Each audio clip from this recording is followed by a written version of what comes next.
할렐루야, 중등부와 목양 비서를 섬기는 김은균 목사입니다. 오늘도 말씀을 통해 하나님께서 주시는 은혜를 누리는 저와 여러분들이 될 수 있기를 주 예수님의 이름으로 축복합니다. 아멘. 삶을 살아가는 데 있어서 가장 중요한 부분 중에 하나는 바로 내가 누구인가, 곧 정체성에 관한 부분입니다. 정체성이 얼마나 선명하냐에 따라서 그 삶을 선명하게 살아갈 수 있기 때문입니다. 여러분, 저와 여러분들은 성도와 교회로 부름받았습니다. 성도는 세상에 속하지 않고 주 예수 그리스도께 속한 자들입니다. 그런데 또한 우리는 이 세상 가운데 살아가고 있습니다. 그렇기 때문에 우리는 주님 다시 오실 때까지 세상과 분리될 수 없는 관계 안에서 세상 안에 있지만 세상에 속하지 않은 이중적인 정체성을 지니고 있는 셈입니다. 그래서 교회는 교회가 속한 세상, 세상은 세상에 속한 교회 가운데 서로 영향을 주고받을 수밖에 없는 것이지요. 이 세상 속에 있지만 세상에 속하지 않으며 예수께 속한 성도와 교회는 그 정체성에 따라서 세상을 향해 거룩한 영향력을 나타내는데 전력을 다해야 합니다. 그렇게 성도와 교회는 썩어질 세상을 걱정하고 회복하도록 부름받았기 때문입니다. 그것이 바로 성도와 교회의 진정한 정체성입니다. 캘리포니아 주립대학교의 기독교 사학을 가르치는 옥성득 교수가 최근에 한 뉴스 인터뷰에서 이렇게 오늘날 종교를 평가했습니다. 종교가 대중을 걱정하는 시대가 아니라 대중이 종교를 걱정하는 시대이다라고 말입니다. 참 의미심장한 말이지 않습니까?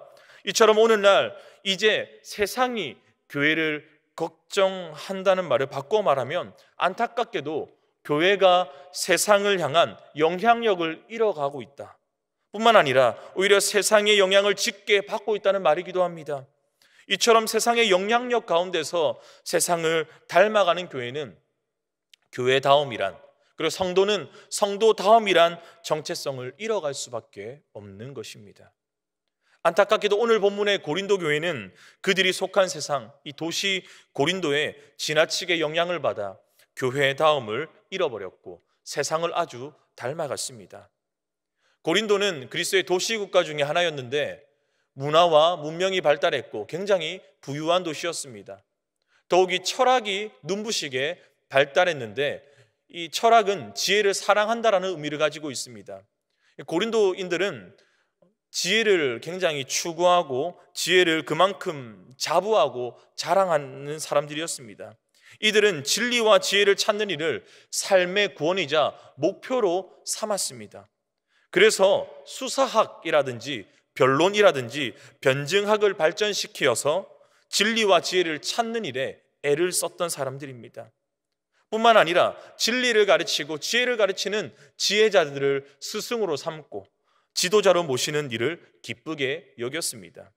이런 고린도의 짙은 도시적인 세체가 깔린 고린도 교회는 그로 말미암아 문제가 생기게 되었습니다. 오늘 본문 1장에서 바울이 다루고 있는 고린도 교회의 문제는 바로 무엇입니까? 고린도 교회의 문제는 바로 분열과 분쟁입니다. 고린도전서 1장 12절 말씀을 함께 읽겠습니다.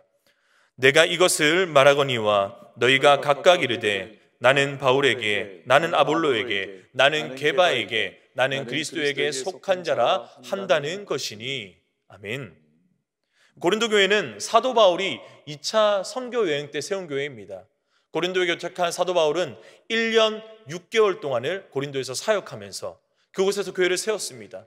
그리고 얼마 지나지 않아 교회를 떠나 다른 선교지로 가게 되는데 곧이어 바울에게 들려오는 소식은 바로 무엇입니까? 이 고린도 교회에 문제가 생겼다는 것입니다. 고린도 교회의 문제는 교회가 네 그룹으로 분열하여 분쟁한 데 있습니다. 앞서 보았듯이 아볼로파, 게바파, 바울파, 심지어 나는 그 어떤 파도 아니다, 난 그리스도파다라고까지 말하는 그룹이 생겼죠. 고린도 교회는 이 복음과 복음이 주는 이 구원에 대한 지식과 이 지혜를 세상의 철학적인 지혜와 지식 정도로 가볍게 여기고 그렇게 착각했던 것 같습니다. 오해했습니다. 그래서 바울이 전한 복음의 형식, 아볼로가 전한 복음의 형식, 게바가 전한 복음의 형식, 이것 등을 마치 세상의 철학자들이 분파를 나누어서 당을 지어서 서로 수사학과 철학과 변론을 통해 네가 옳래, 내가 옳래 분쟁한 것과 같이 교회 안에서도 이렇게 그룹을 나누어서 말의 지혜를 통해 다른 그룹보다 내가 더 우위에 있다, 내가 더 잘났다, 나 자신을 자랑하기 위한 도구로서 이들은 복음을 사용하고 있다는 것을 보게 됩니다. 그런데 고린도전서를 쓴 이 바울은요, 심정적으로 누구의 손을 들 것 같습니까? 여러분, 오늘 바울에게도 자신의 파가 있지 않습니까? 그런데 바울은 이 네 개로 나눠진 그룹 중에서 심지어 자기의 이름을 딴 바울 파 또한 옹호하지 않고 있습니다. 만약 이 네 그룹이 나눠진 이유가요, 어떤 특정한 진리 그리고 하나님의 말씀에 위배된 문제로 말미암아 생겨진 분쟁이었다고 한다면 바울은 하나님의 말씀을 따르는 쪽을 손을 들었을 것입니다. 그런데 오늘 바울은요, 이 분쟁과 분열이 일어난 이 그룹을 향해서 그 어느 편에 손도 들지 않고 너희 모두가 잘못됐다라고 책망을 하고 있습니다. 저는 얼마 전에 결혼을 했습니다. 이제 2달밖에 되지 않는 신혼의 생활을 지내고 있는데 적지 않은 시간을 연애를 했음에도 불구하고 비슷한 구석이 참 많지만 결혼 생활을 해보니까 다른 점이 너무나 많다는 것을 알아가고 있습니다. 이렇게 부부지간도 그럴진데요, 여러분, 교회는 과연 오죽할까요? 사실 이곳에 있는 저와 여러분들 중에서 누구 하나 똑같은 사람은 없습니다. 성도들의 삶의 모양과 그리고 생각과 환경, 이 모든 것이 제각기 다 다릅니다. 그러니 교회 안에서 견해가 다른 일들, 오늘 고린도 교회와 같은 이 분쟁적인 요소들이 분명히 일어날 수 있는 소지가 우리 가운데도 있다는 점입니다. 여러분, 그렇다면 이러한 분열과 분쟁의 문제 앞에 우리는 무엇을 주목해야 하겠습니까? 우리 고린도전서 1장 10절 말씀을 함께 읽겠습니다. 형제들아, 내가 우리 주 예수 그리스도의 이름으로 너희를 권하노니 모두가 같은 말을 하고 너희 가운데 분쟁이 없이 같은 마음과 같은 뜻으로 온전히 합하라. 아멘. 우리가 어떤 모양으로 이 자리에 있든지 우리 모두는 주 예수 그리스도 그 십자가의 은혜로 말미암아 성도로, 교회의 구성원으로 부름받았다는 사실입니다. 그렇기 때문에 우리는 같은 방향성을 가지고 있어요. 주 예수 그리스도를 머리로 두었다 이 말입니다. 예수님을 중심으로 두었다 이 말입니다. 여러분, 오케스트라를 보십시오. 오케스트라의 구성원들이 이 작곡가의 곡의 의도에 따라 그리고 지휘자의 지휘에 맞춰서 각자의 음을 정확하게 그리고 적절한 타이밍의 연주함을 통해서 오케스트라는 한편의 멋진 고향곡을 조화롭게 보여주지 않습니까? 이와 같이 교회도 마찬가지입니다. 우리는 제각기 달라요. 그러나 같이 함께 하나의 복음을 노래하는 공동체라 이 말입니다. 사랑하는 성도 여러분, 오늘날 교회는요, 앞서 서두에서 말씀드렸듯이 세상의 걱정을 받는 슬픈 시대를 우리는 살아가고 있습니다. 이럴 때 우리 경산중앙교회가 우리 모든 성도들이 주 예수 그리스도 안에서 하나됨을 인정하고 서로 용납할 때 우리 경산중앙교회의 머리 대신 주 예수 그리스도와 그 복음을 완벽한 하모니로 함께 노래할 바로 그때 주님께서는 그런 경산중앙교회를 통해 우리 교회를 통해 주님의 일, 바로 성도와 교회의 정체성대로 세상을 걱정하고 세상을 회복하고 세상을 변혁시키는 하나님의 나라를 확장시켜 나가는 그 일에 저와 여러분들을 사용하실 줄을 믿을 수 있기를 주 예수님의 이름으로 축원합니다. 아멘. 아멘. 그렇다면 오늘 말씀의 두 번째 제목입니다. 우리 한 목소리를 함께 읽겠습니다. 복음으로 돌아가라 라는 말씀입니다. 여러분, 그렇다면 바울은 이런 고린도 교회의 분열과 분쟁의 문제를 어떻게 해결하고자 합니까? 바울은요, 이 복음의 문제를 해결하기 위해서 고린도 교회 성도들이 혼돈하고 오해하고 가볍게 여기던 예수님의 복음이 무엇인지 다시 한 번 더 정확하게 이야기하고 있습니다. 오늘 본문 17절 18절 말씀입니다. 함께 읽겠습니다. 말의 지혜로 하지 아니함은 그리스도의 십자가가 헛되지 않게 하려 함이라. 십자가의 도가 하나님의 능력이라. 아멘. 여러분, 고린도 교회 성도들은요, 온갖 말의 지혜를 사용하여서 복음에 대해서 분쟁하고 분열했습니다. 그런데 오히려 이 일이 복음을 더 풍성하게 만드는 것이라고 그들은 착각했습니다. 수사학적인 기법, 어떤 변론과 변증, 소통의 기술들을 섞어서 그럴싸하게 복음을 포장하고 만들었지만 실상 그것은 무엇입니까? 내 자랑, 자기 자랑, 교만함으로 인해 시작된 일들 아닙니까? 여러분, 그러다 보니 그렇게 교만함으로 만들어진 겉만 번지르르한 그럴싸한 이 복음은요, 능력이 없었습니다. 교회가 교회됨을 잃어갈 수밖에 없지 않습니까? 복음의 능력이 없고 알맹이가 없는데 어떻게 교회가 힘이 있다 이 말입니까? 복음을 말하고 있지만 교만한 세상과는 너무나 닮아 있었던 것이 바로 이 고린도 교회의 현실이었습니다. 여러분, 그렇게 그럴싸한 복음, 텅 빈 껍데기와 같은 복음을 가지고 있는 고린도 교회 성도들을 향해, 정작 복음의 능력은 없는 이들을 향해 오늘 바울은 무엇이라 말합니까? 가타부타 모든 것을 다 뺍니다. 아주 담백하지만 명확하고 정확하게 선포합니다. 무엇을 복음이라 말합니까? 십자가. 십자가의 도가 바로 복음이다라고 바울은 강력하게 선포합니다. 여러분, 이 고린도 교회는요, 우리가 고린도 전후서를 읽으면 충분히 이해할 수 있는데 풍성한 교회라고 소개합니다.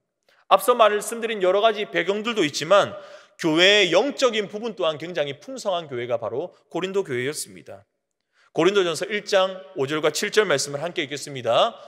이는 너희가 그 안에서 모든 일, 곧 모든 언변과 모든 지식의 풍족함으로 너희가 모든 은사에 부족함이 없이. 아멘.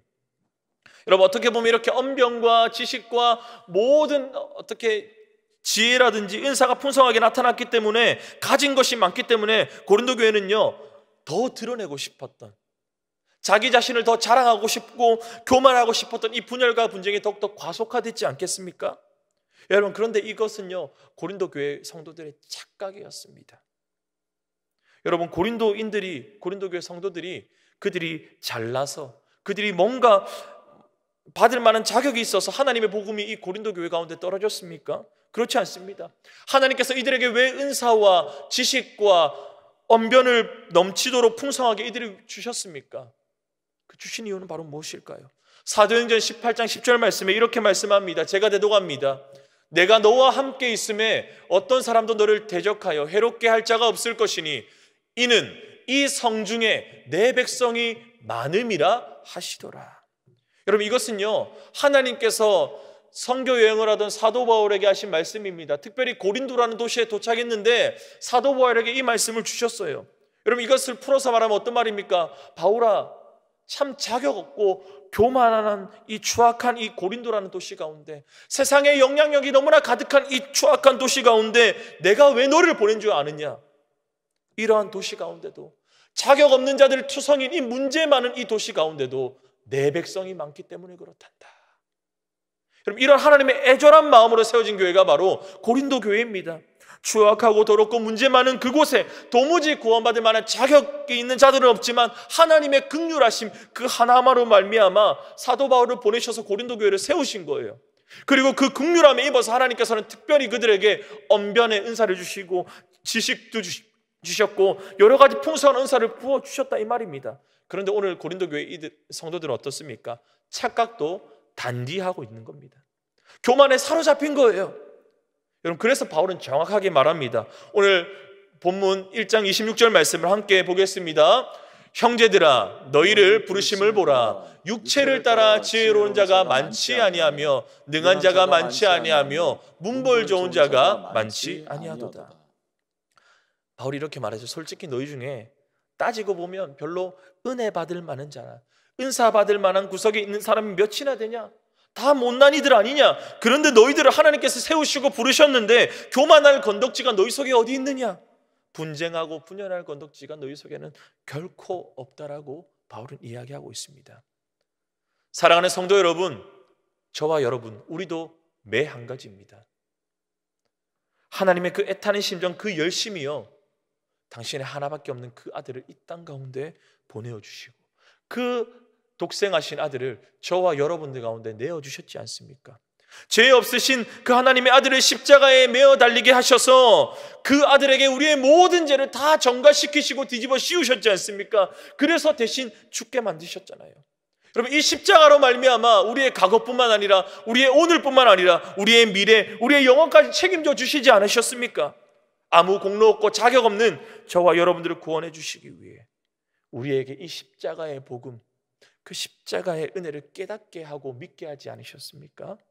여러분, 그렇기 때문에 우리가 자랑할 것은 무엇입니까? 십자가 복음밖에 없는 줄 압니다.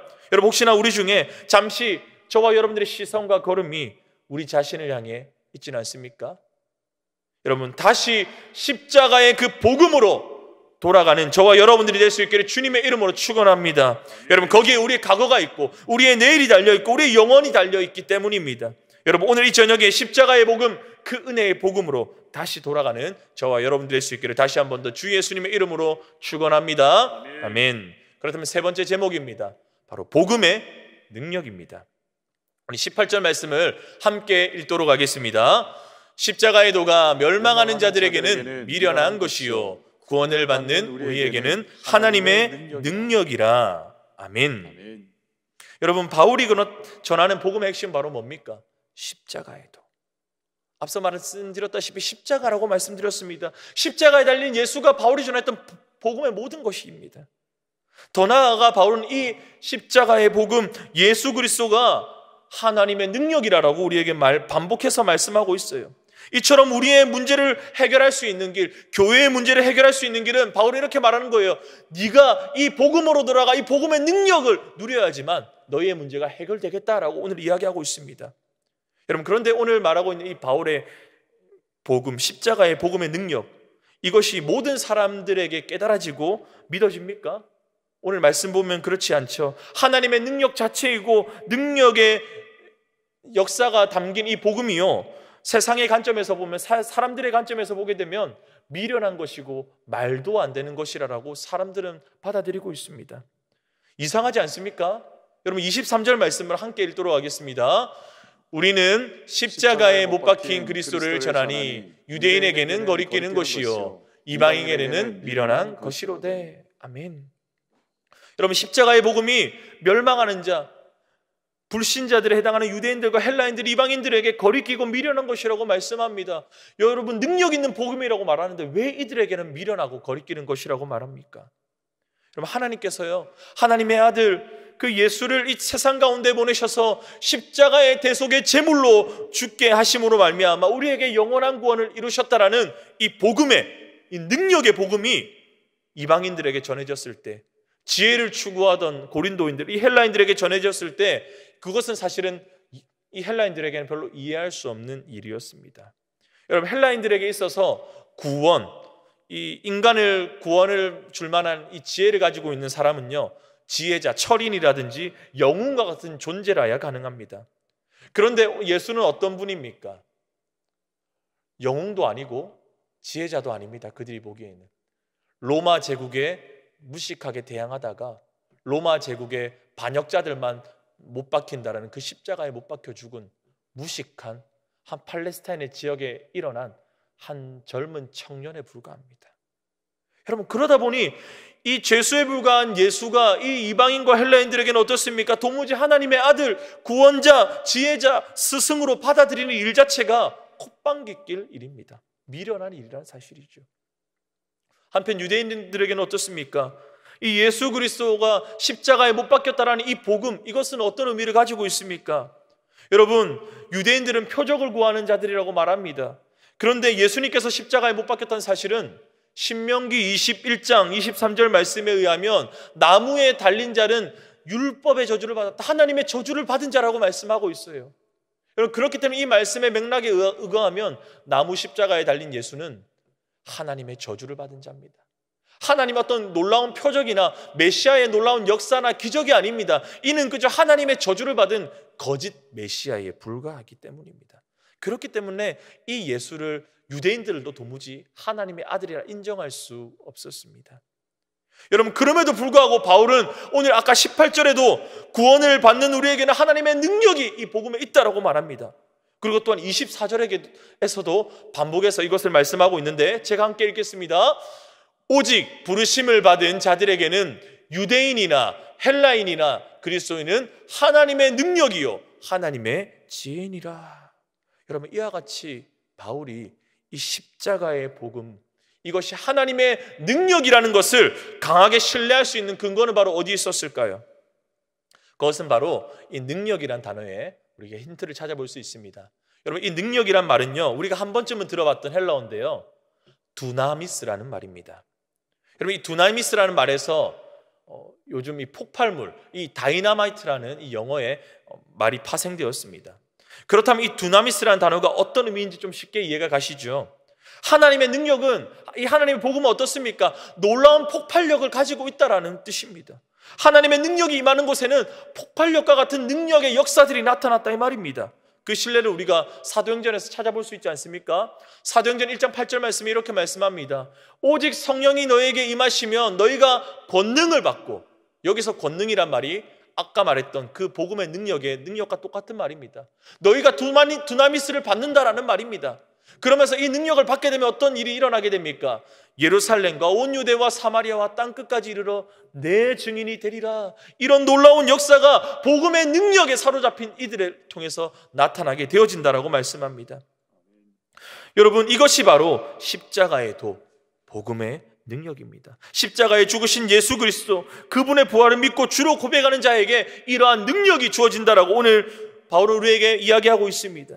여러분, 성령께서 그들과 동행하시며 초대교회 성도들에게 부어주셨던 이 권능, 이 두나미스를 오늘 저와 여러분들에게 부어주시고 허락해 주실 줄 믿습니다. 아멘. 여러분, 이런 복음의 능력을 소유한 자들은, 두나미스를 가진 자들은 삶 가운데서도 영적인 폭발력을 일으킨 자들이 돼야 됩니다. 여러분, 이것은요, 사도 바울이 자기 자신이 이 폭발력을 경험했고 누구보다 이것을 잘 누렸기 때문에 확신 있게 전했습니다. 여러분, 바울은 어떤 사람일까요? 사도행전 9장 말씀에 이 바울은요, 다마스커스라는 도시로 가게 됩니다. 왜 가게 될까요? 이 다메섹에서 예수님을 믿는 자들을 잡기 위해서 대제사장의 어떤 권한을 위임받아서 예수 믿는 자들을 감옥에 집어넣기 위해서 가는 길이었어요. 여러분, 그런 다메섹으로 가는 그 길 가운데 바울이 빛으로 임하신 예수님을 만나게 됩니다. 예수님께서 무엇이라 말씀하십니까? 나는 네가 핍박하는 예수다. 여러분, 예수님의 대적자였고 복음의 대적자였던 이 바울이요, 다메섹 도상에서 예수 그리스도를 만나게 되는 거예요. 하나님의 아들이신 그분을 인격적으로 만나게 되었어요. 그러다 보니까 미련하게 보이고 거리끼게 느껴졌던 그 십자가의 죽음이 바로 바울 자기 자신을 위한 대속의 죽음이라는 사실을 깨닫게 되었다라는 거예요. 여러분, 이런 강력한 십자가의 복음의 능력이 다이나마이트처럼 바울의 심령 가운데 팡 하고 터지기 시작하니까 어떻게 됩니까? 지금까지 자신이 알고 있었던 모든 진리들이 잘못된 진리, 반쪽짜리 진리였고 겉만 번지르르 하다는 것은 바울은 누구보다 잘 깨닫게 되었어요. 그래서 바울은 이 십자가의 복음의 능력 가운데 들어가게 되니까 그 바울의 생애가 십자가의 복음 가운데 사로잡히게 되었다는 사실입니다. 그래서 이 바울은 이 복음의 능력 가운데 사로잡혀서 초대교회를 세우는 선교자로서, 사도로서의 책무를 맡았지 않습니까? 그러면서 이 폭발적인 힘은요, 1차에서부터 3차까지의 기나 길고 오래된 선교 여정을 기쁘게 감당하게 할 만큼, 여러분, 수십 번 매를 맞고 감옥에 들어가고 돌에 맞아서 죽을 뻔도 하고 온갖 어려움을 당했지만 복음의 이 폭발적인 능력으로 말미암아 바울은 그래도 괜찮은 거예요. 복음의 능력을 맛보니까 그럼에도 불구하고 복음을 위해서 살아가겠다라고 바울은 끝까지 이 선교 여정을 갈 수 있었다는 사실입니다. 여러분, 이 원동력으로 인함으로 인해서 고린도까지 가게 되었지 않습니까? 그래서 고린도 교회가 세워졌던 거예요. 그렇기 때문에 바울은 무엇을 자랑합니까? 우리 고린도 서신의 마지막이죠. 고린도후서 12장에서 바울은 이렇게 말해요. 내가 많은 것을 자랑할 수 있다. 나는 3층 천에도 올라갔다. 나는 온갖 신령한 경험을 했다. 그런데 이것은 내가 자랑할 거리가 아니다. 나는 약한 것을 자랑한다. 오히려 내 약한 것을 자랑한다. 왜? 내가 약한 것을 자랑할 때 그곳에 그리스도의 능력이, 복음의 능력이 나타나기 때문이다라고 바울은 강하게 말씀합니다. 여러분, 그렇기 때문에 문제투성이인 이 고린도 교회를 향해서 바울은 선포합니다. 너희의 이 문제를 해결할 수 있는 길은 한 가지, 바로 그 십자가, 그 복음의 능력을 누리는 데 있다라고 바울은 선포했던 것입니다. 사랑하는 여러분, 오늘 이 말씀의 결론을 맺고자 합니다. 저와 여러분들에게는 이 십자가, 복음은 어떤 의미를 가지고 있습니까? 여러분, 십자가는요, 사전적으로 볼 때는 명사입니다. 그런데 이 십자가는 실제적으로 어떻습니까? 동사입니다. 십자가의 능력은 오늘도 살아서 폭발력 있게 역동할 줄 믿습니다. 그래서 이 십자가의 복음과 능력으로 말미암아 오늘도 이 말씀을 듣고 복음의 말씀을 듣고 살아 택하신 자들이 주님께 나아올 줄 믿습니다. 여러분, 세상이 교회를 걱정하는 이 시대 가운데 교회가 필요한 것은 무엇입니까? 문제 많은 우리가 필요한 것은 바로 무엇입니까? 오늘도 살아서 폭발력 있게 역동하는 그 십자가의 복음의 능력, 그 능력 앞에 돌아가는 것인 줄 믿을 수 있기를 주님의 이름으로 축원합니다. 여러분, 저와 여러분들이, 우리의 가정이, 우리 경산중앙교회가, 우리 조국교회가 다시 십자가의 복음으로 돌아갈 때, 여러분, 믿음으로 그 앞에 나아갈 때, 여러분, 이 세상 가운데 다이너마이트 같은 복음의 능력을 폭발시키는 그런 놀라운 역사가 다시 한 번 더 우리 가운데, 우리를 통해 이 세상 가운데 나타나게 될 것입니다. 여러분, 이러한 십자가의 복음, 그 능력을 삶에서 선포하고 폭발적인 하나님의 나라의 역사에 동참하기로 결정하는 하나님의 종들 될 수 있기를 주 예수님의 이름으로 축원합니다. 아멘.